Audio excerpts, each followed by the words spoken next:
Hallelujah to our God and King. And the most important thing is God knows you. Pinupuri natin ang Panginoon, itinataas ang kanyang pangalan, pero ang napakasarap na isipin, yung Diyos na yon na nakataas-taasan, kilala at kilalang kilala niya tayo. Yan ang ating pag-aaral ngayon, pinamagatan natin, God knows you. Ano ba ang mga kahulugan nito sa ating buhay? Salamat Ama dahil kilala niyo po kami. Salamat at nakikilala namin kayo sa pamamagitan ng mga propeta ng iyong anak na si Jesus, ng mga katuruan sa Biblia. Turuan mo kami, Panginoon, na piliin yung mga napakahalagang mga katuruan na mabigyan namin ng diin, pansin sa aming buhay. At ngayon, ipaliwanag mo sa amin kung anong kahulugan na kilala niyo kami. Help us to know you, O God. Help us to worship you through the eyes, the faith, and the songs of the psalmist that we will be reviewing. Lead us, teach us. Forgive us our sins. Enable us to see your face. We thank you.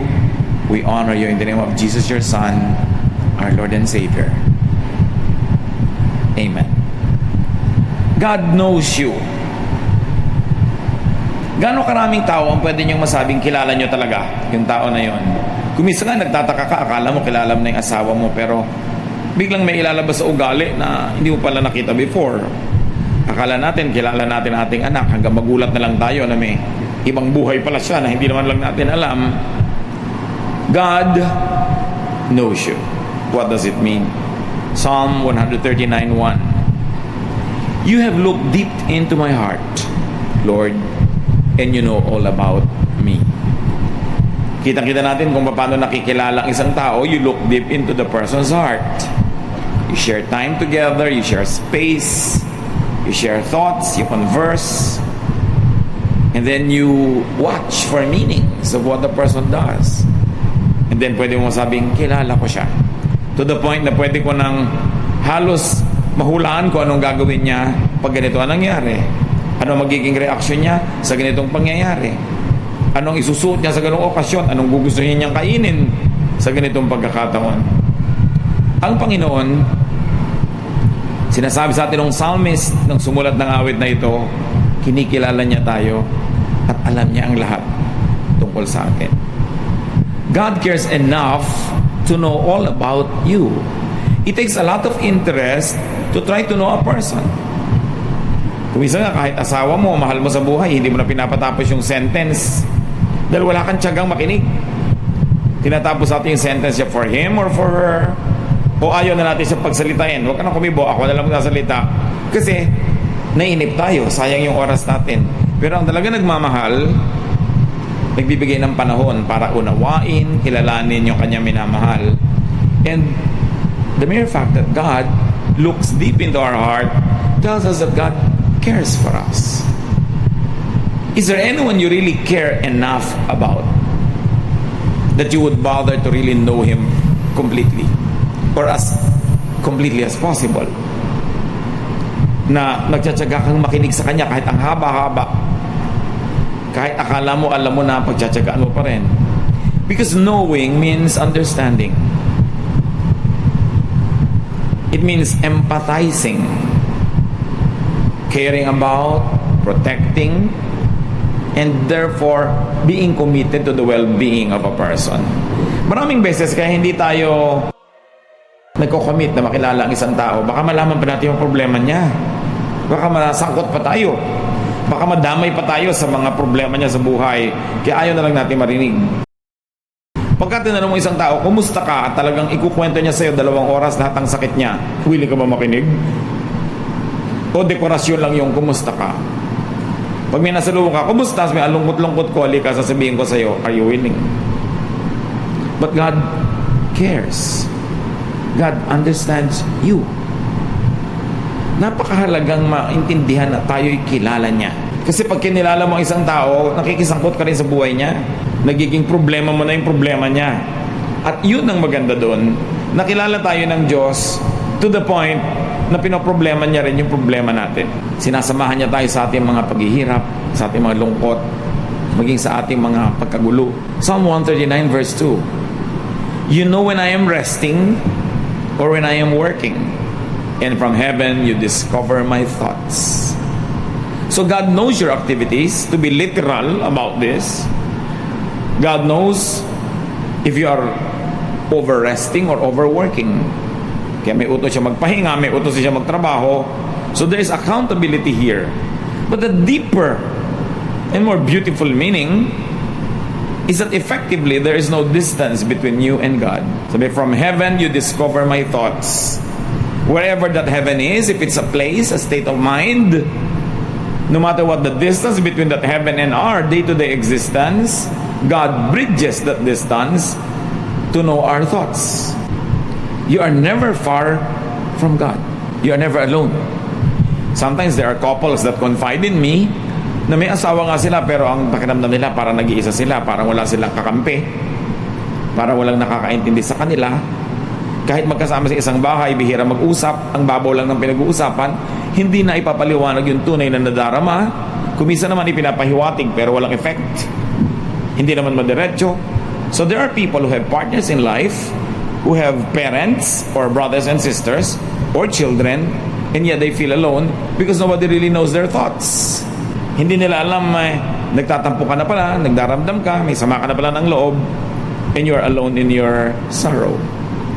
But God's interest in you crosses the universe from heaven to earth. Sabi, you know my thoughts. God connects with you through your thoughts. Your thought is exposed to God. Your thought is known to God. Kaya nung araw na uso pa yung mga comics, pag may nag-iisip na karakter tapos may mga bilog-bilog yung nakapaligid sa letra ng mga nakasulat, ibig sabihin thought niya yon, iniisip niya yon. Kahit meron siyang kausap, hindi alam ng kausap niya yung thought niya. Para maging alam, kailangan dire-diretsong linya yon na may ganun, may arrow, yan ang sabi niya. Pero pag nga bula, thought. So hindi alam ng kaharap mo yung thought mo, pero alam ng Diyos. Isn't it very, very reassuring na meron pa palang ka-share ng thoughts mo lagi?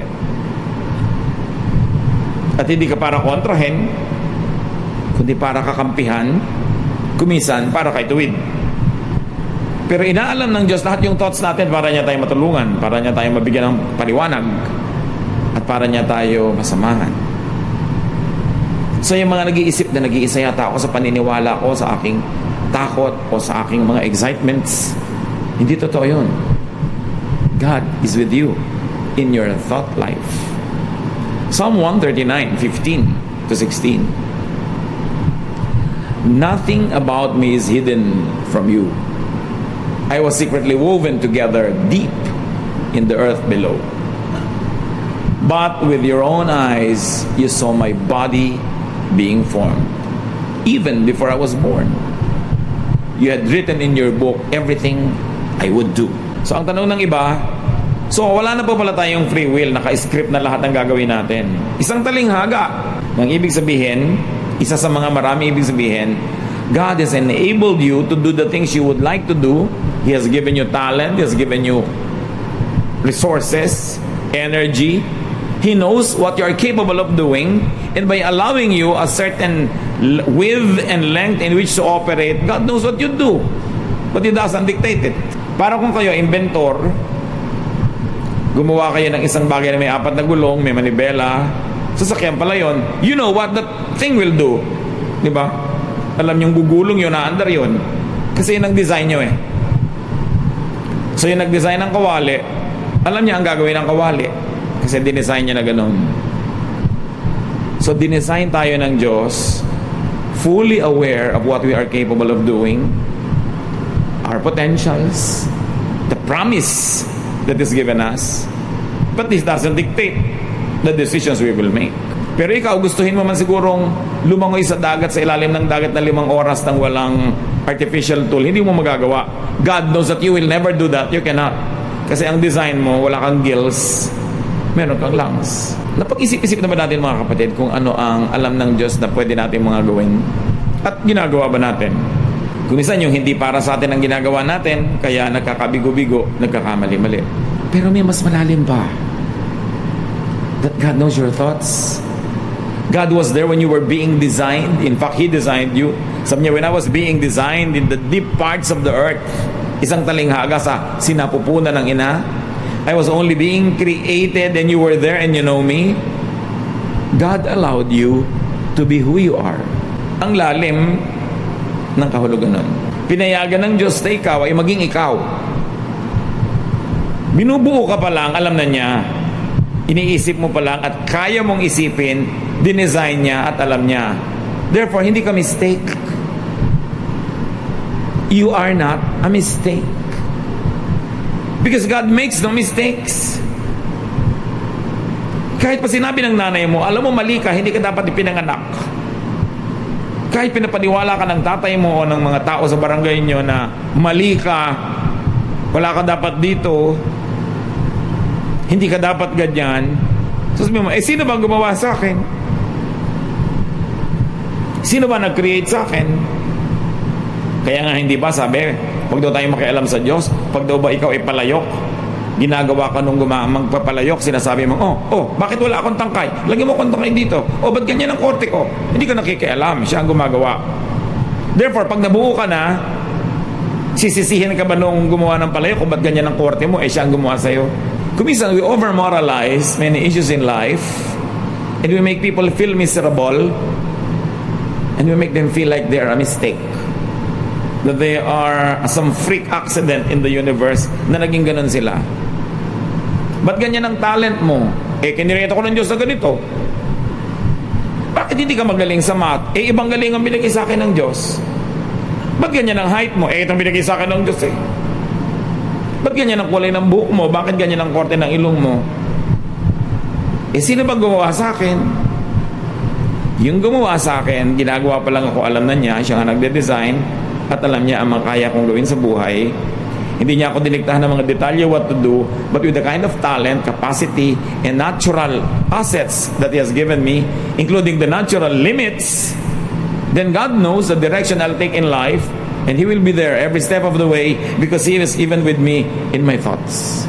The judgmental world will make you feel sometimes that you are a mistake, that you are a freak. But don't believe that lie. God allowed you to be who you are. And because God is all-powerful, He can reject what He doesn't like. And because He created you, God allowed you and accepted you for who and what you are.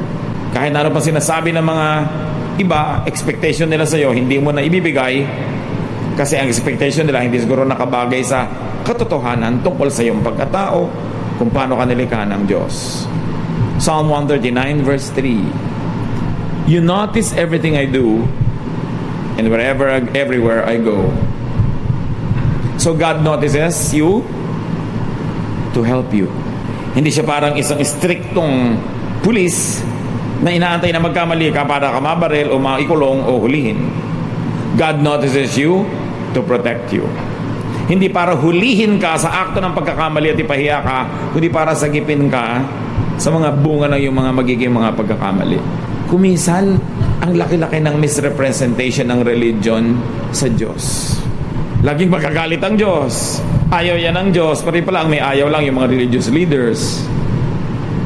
Kasi pinoproject ng mga religious leaders and religious groups yung personality nila sa Diyos. Kaya pagka mayroong conservative religious leader, dapat conservative din ang music sa church kasi conservative ang Diyos. Pag may mahigpit at vengeful na leader, laging pinaghihigantihan na nagkakamali, ang ipinepresent niya is a God who is always vengeful. Pag nagmamature na tayo mga kapatid sa pananampalataya, sinasala mo dapat ang nadidinig mo ng mga interpretation ng mga leaders, preachers tungkol sa Diyos. Kasi sa mga magulang nga ginagawa yan Pagka tinatamad magdisiplina ng anak, magagalit ang daddy mo. Pero actually siya ang may ayaw, sinasangkalan yung daddy. Maraming ang ganyang nanay, pag makulit yung bata, ayan na si pastor, magagalit siya sa'yo. Huwag mo kayo sangkalan Marami ding religions, sinasangkalan ng Diyos para pairalin yung mga values nila na hindi naman galing sa Diyos, pero pinipilipit nila para magmukhang galing sa Diyos para magkaroon ng authority. Ang bait-bait ng Diyos. More than you imagine. And more than religion portrays. Ang mga tao kasi siyempre sa gobyerno, sa simbahan, they are obsessed with order. Kailangan maayos, kailangan tahimik para hindi mahirapan yung mga nagpapalakad. Kaya pinagbumukha nila ngayon ng Diyos sa super higpit para lahat nakatali, nakagapos, tahimik ang mundo. Pero ang tao, gapos, nakakulong, kawawa. Pag inanalyze nga ninyo mga kapatid, ang nakakalungkot na katotohanan, isa sa mga uri ng mga taong pinakakawawa sa mundo, mga relihiyoso, kung ang sinusundan nila na relihiyon ay yung gumagamit sa Diyos para pagsamantalahan yung mga tao, para sila kawawain, kontrolin, tanggalan ng utak, at paggawin lang mga tagasunod na bulag. Sila ang mga kawawa. At ang pinakakawawa doon, akala nila sinusunod nila yung Diyos. Yung pala, yung mga Diyos-Diyosan lang na religious leaders. That's why you've got to engage theology. Huwag lang lulun ng lulun ng mga itinuturo. Kailangan sinusuri. At ipinakilala lalo ni Jesus ang Diyos Ama sa langit sa pamamagitan ng turo, buhay, at halimbawa ni Jesus. Siya mapagpalaya, mapagtanggap, mapagmahal, mapagpatawad. Pero ganon ba talaga? Huwag na tayong lumayo. Ganon ba lahat yung mga disciples? Hindi. Marami sa kanila mahigpit pa kay Jesus. E paano na ngayon pag sila yung nanguna? E di yung interpretation nila of Jesus ang gagamitin. Kawawa naman yung susunod sa kanila. Meron nga isang village, ayaw tanggapin yung turo ni Jesus. Sabi ni Jesus, teka, malisa tayo, lumipat na lang tayo sa kabila. Sabi ng mga disciples niya, gusto niyo ba magpaulan kaming apoy? Para tupukin lahat sila. Kita niyo kung gaano kahigpit, kung gaano mapaghiganti. Pero hindi ganon si Jesus at hindi ganon ang Ama sa langit na nire-represent niya. So if ever God notices you, sometimes for your own good, it is to correct you. But not to take revenge. May nagtanong nga sa akin sa Facebook, ano po ba yung tama at maling palo sa bata? Sabi ko, yung palo, na galit ka, sa init ng galit mo, pinagbubugbog mo yung bata, mali yun. Bakit mali?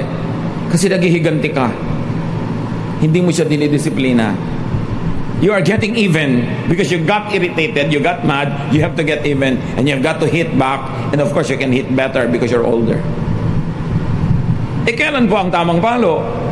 Pag hindi ka nagalit, may ginawang mali ang bata, pahupain mo yung galit mo, at tuloy ayaw mo na siyang paluin dahil una, hindi ka nagalit, at second, naaawa ka na rin, pero papaluin mo pa rin, sabi mo, alam mo, kailangan paluin kita para matandaan mo to. Di ba pinag-usapan natin, pag ginawa mo yan, papaluin kita? Dati, dapat may usapan na kayo para alam niyang may na-break siyang rule. And then, calm ka, papaluin mo siya, hindi sa ulo, hindi mo sasampalin, sa puwet. Kung yun ang usapan, kasi anatomy, yung safest na paluin mo, maraming muscle, walang maraming nerve endings except the ending of the spinal column, which is very, very sensitive. Tamang palo. Pero yung sa oras ng galit mo, mali. Revenge yun. So God corrects you. God does not take revenge. He wants you to be corrected. Ano ngayon kung kilala tayo ng Diyos? Ano naman ang saysay nun? Because God knows you, feel secure, and enjoy the feeling.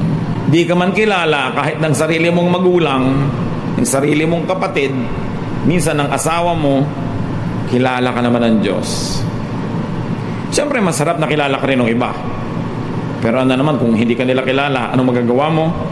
Lalo't ayaw ka nila kilalanin, isipin mo, kilala ka ng Diyos. After all, it is God who matters. Diyos ang lumikha sa atin, sa Kanya tayo uuwi. Siya nagpapala sa atin. And because God knows you, work and rest well. The verses told us, God knows when you work and when you rest. So dapat huwag kang masyadong tatrabaho na nasisira na yung katawan mo, ayaw yun ng Diyos. At alam niyang ginagawa mo yun, kaya ka mapapalo.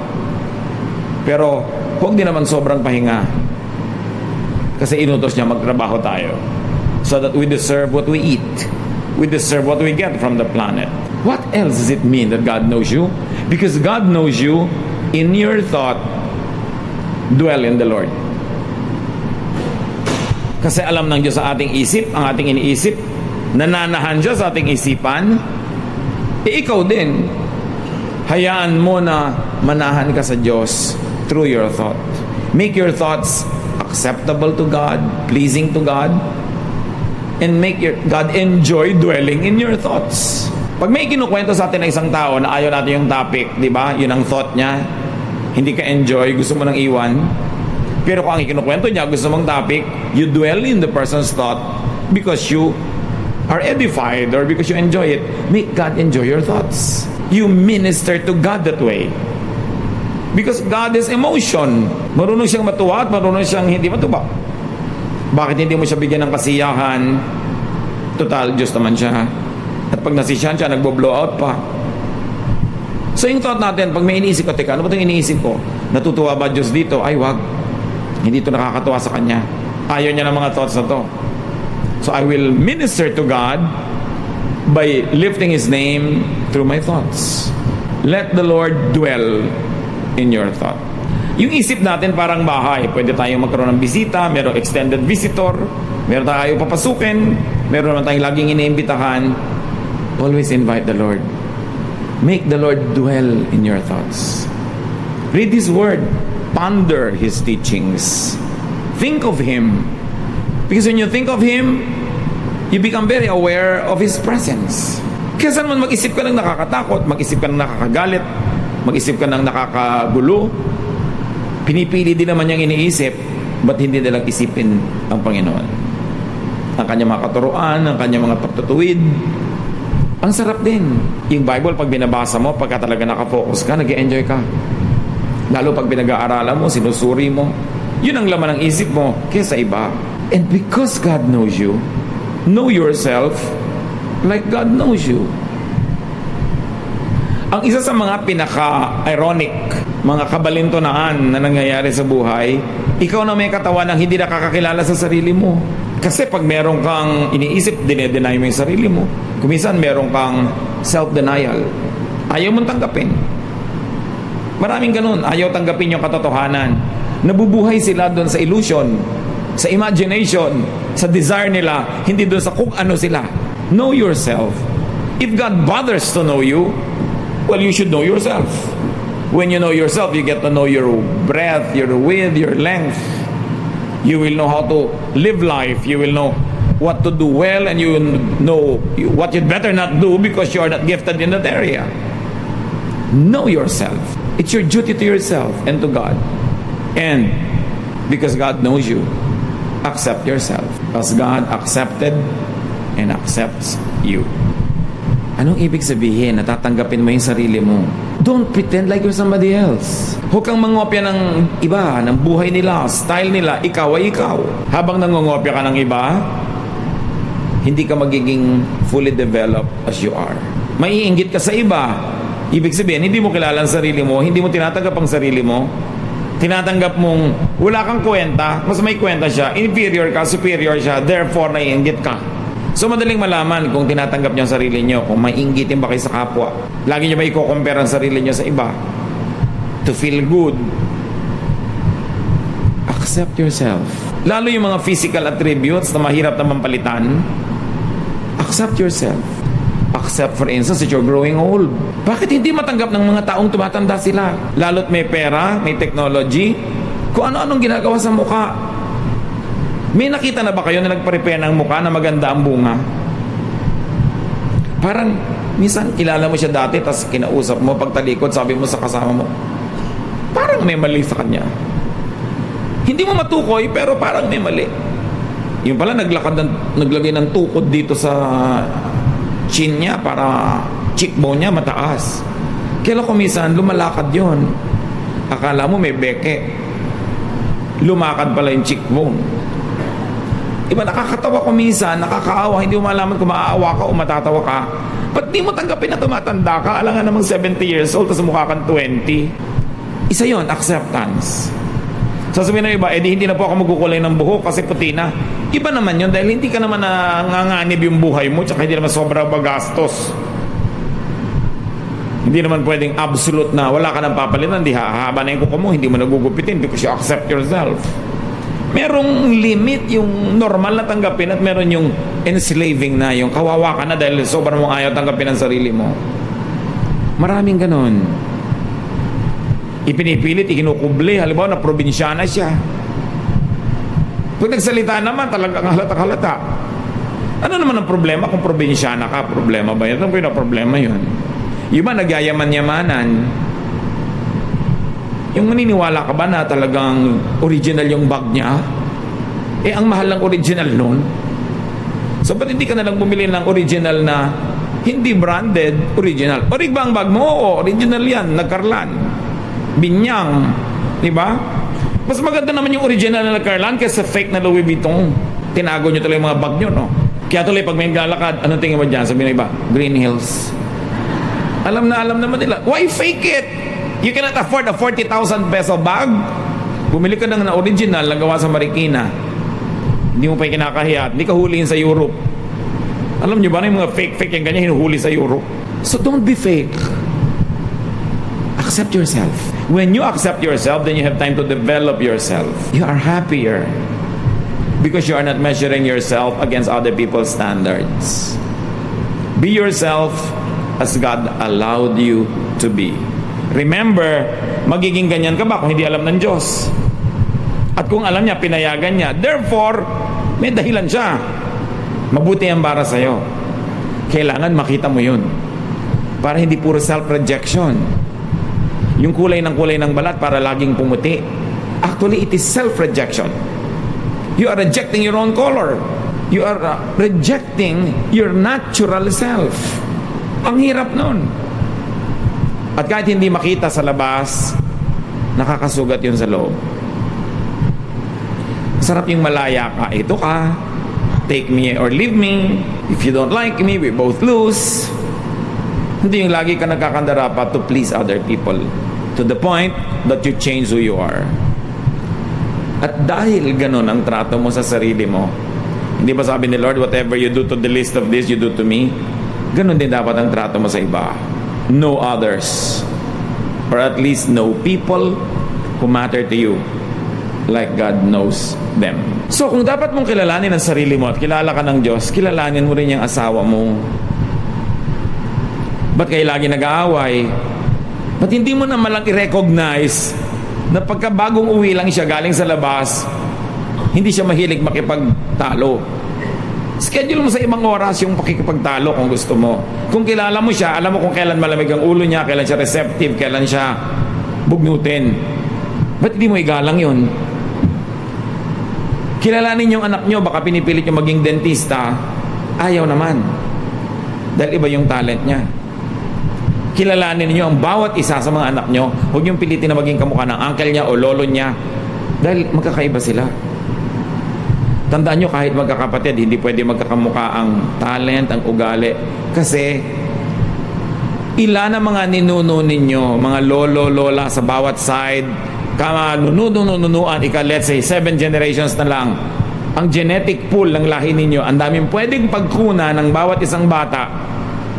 Yung mata niya, galing halimbawa dun sa lola niya, sa father side. Yung kamay niya, yung korte galing sa uncle niya, sa mother side. Ang daming pwedeng pagkunan. Don't expect your kids to be like one another and to be the same. Yung ate mo, ganito, ba't ikaw? Hindi ka ganon. Alam niyo, ibig sabihin nun, hindi niyo siya ina-accept. A-acceptin niyo lang pag naging kamukha ni ate. And that is why many people are wounded. Many people grow up handicapped emotionally because they were rejected when they were children and they continue to be rejected. Ba't di ka kamukha ng kuya mo? Bakit ganito ka? Bakit ganun ka? Sabi mo dapat, ako ba gumawa sa sarili ko? Pag sinabi ng nanay mo, ba't ka ganyan? Sino ba naglihi sa akin? Sino ba nagbuntis sa akin? Nandun ba ako? Pinanganak ko ba sa sarili ko? Pero siyempre, huwag nyo naman siyempre sasagutin doon nanay nyo. Sa loob-loob nyo lang yun, yung may mga bilog-bilog. Di ba? Thoughts. Pero kung masasabi nyo nicely, gently, nanay, kayo naman na nagbuntis sa akin, di ba? Bakit nyo ako sinisisi na kinky ang buhok ko? Tinatawag nyo ako lagi mukhang ita. Hindi ba mukhang ita kayo? Like mother, like daughter. When you reject people, you actually reject a certain part of you. Accept. Accept others as God accepted and continues to accept them. Don't compare people. Magkakaiba talaga. And let others be themselves as God allowed them to be. Even right now, find applications for this, mga kapatid. Think of your family. Think of your children. Think of your spouse, your parents. Children, you also have to accept your parents. Meron din sila mga sariling ugali, sariling kostumbre. Hindi lang kayo uunawain nyo din sila. And because God knows you, be assured of God's attention. Pinapansin ka ng Diyos. Be assured of God's ever-ready help, protection, and even correction. Welcome correction. It is for your own good. And give the same things to people. Bigyan nyo rin sila ng attention, help, protection, and correction. Anything you want to do to yourself, anything you want you to be done to yourself by others, do to others also. Dapat two-way, hindi one-way. Give this to people near you, to people who matter. Kilala tayo ng Diyos, kasama natin ang Diyos, tinatanggap tayo ng Diyos. Bagamat gusto ng Diyos, patuloy tayo lagi mag-improve. We change from glory to glory, but you are basically you. Huwag mo nang asahan sa kapwa mo na mapapalitan siya structurally. Ganun na siya, wonderfully made. Your mission is to find what is wonderful about it, because we are all wonderfully made. Kung hindi nyo nakikita na wonderful yung nanay nyo, yung asawa nyo, yung kapatid nyo, work at it, know the person. To the point na sabi yung, oo nga, wonderful siya. Napaka-wonderful ng husband ko. Kuripot, pero kahit kailan di kami nagutom. Kasi marunong siyang mag-ayos. Yung wonderful. Find that. Kasi ang nakikita nyo, reklamo. Ang nakikita nyo, kapintasan. You will be unhappy. And yet, you cannot change your situation dahil husband nyo naman yan. So if you cannot change your situation, change the way you think. If you are not happy with what you see, change your focus until you see something you'll be happy about and stay there. It's your choice if you're going to be miserable or not. Matthew 10:29 to 31. Aren't 2 sparrows sold for only a penny? But your Father knows when any one of them falls to the ground. Even the hairs on your head are counted. So don't be afraid. You are worth much more than many sparrows. Yung mga sparrows, yan ang pinakamurang ibon sa Israel noon. Halos walang halaga. Pero sabi ni Jesus, alam nyo ba na kahit mumurahin yung mga ibon na yan, walang nag-aalaga sa kanila, hindi pwedeng yung isa mamatay, malaglag mula sa paglipad niya na hindi alam ng Diyos sa langit. Alam niya yon. And then the Lord says, even the hairs on your head are counted. Hindi niya sabing hair. May mga noun kasi na inherently plural sila. Dahil mahirap bilangin, kaya water, alam ng waters, di ba? People, marami na agad yon. Pag sinabi mong peoples, iba-ibang lahi na yon. Pero pag sinabi ni Jesus, your hairs, bakit hairs? Kasi bilang. Pag hindi mo kayang bilangin, sabi mo, hair. Maganda ba hair ko? Kasi hindi kayang bilangin nung nakatingin. Pero pag sinabi mong, maganda ba hairs ko? Hindi ako si Jesus. Si Jesus ang nakakabilang niya. At ang Ama sa langit. Pero bilang. Gaano karaming buhok nyo ang nalaglag sa unan nyo ngayong kagabi?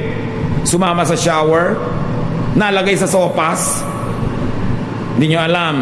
Alam ng Diyos. Ganon siya ka-close. Alam niya yung latest count. And syempre, figure of speech lang yan. May ibang sinasabi. Kilalang kilala ka ng Diyos. Alam na alam niya ang takot mo, nadarama mo, pangarap mo sa buhay. So patirahin mo siya sa isip mo at lagi kang mamalagi sa paligid ng kanyang sariling isip para makinabang ka ng gusto at mabigyan mo siya ng luwalhati.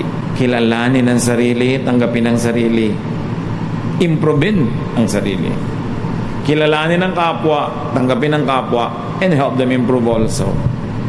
Focus on God's intention with people. And the intentions are usually given away, revealed by their talents that God gave them, by what they can do well. Let people succeed. Give them work where they are good at. Let them be happy. And you also will be happy. Dear God, we thank you that you love us. And we thank you for the unconditional acceptance that you give us. Kung paano kami, Panginoon, nangangailangan na tanggapin kami ng aming kapwa, nawa maging bukas din na aming puso na tumanggap sa aming kapwa. Kahit mayroon kaming ibang ideya kung ano dapat sila, paano dapat sila maging ganito, turuan mo kami to take them as they are, to believe in them, to be supportive of them, and to love them. We thank you that though you rule heaven and earth, you are very personal with us, that you know the latest number of our hairs. Teach us to reciprocate this love by loving other people more. Pagbulay-bulayan natin ang kahulugan nito sa buhay natin. It has a very special meaning in your life, in your situation right now. Ask God to help you find that application.